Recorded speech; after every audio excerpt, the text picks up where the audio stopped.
പൂന്താനം നമ്പൂതിരി ഗുരുവായൂരപ്പന്റെ നിഷ്കളങ്ക ഭക്തനായിരുന്നു.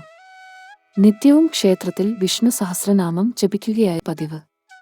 ഒരിക്കൽ സഹസ്രനാമം ജപിക്കുന്നതിനിടെ പത്മനാഭോ അമരപ്രഭു എന്ന ഭാഗം പത്മനാഭോ മരപ്രഭു എന്ന് തെറ്റിപ്പോയി.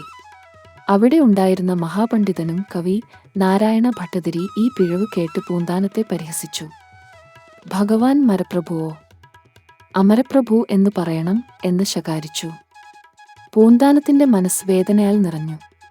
അപ്പോഴാണ് ശ്രീകോവിലിൽ നിന്ന് കുഞ്ഞിന്റെ പോലെ അശരീരി ഞാൻ തന്നെയാ മരപ്രഭു, പിന്നെയാ ഞാൻ മരപ്രഭുമാണ്, അമരപ്രഭുമാണ്, ഹീ ഹീ എന്ന് ഗംഭീരമായി പ്രഖ്യാപിച്ചത്. പണ്ഡിതന്മാർ സ്തംഭിച്ചു.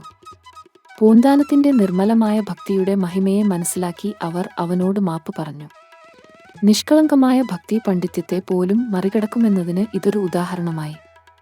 ഭഗവാൻ അനുയോജ്യമായ രീതിയിൽ ഭക്തന്റെ കയ്യിലും ഭാഷയിലുമെത്തും. അവൻ മരപ്രഭുവുമാണ്, അമരപ്രഭുവുമാണ്.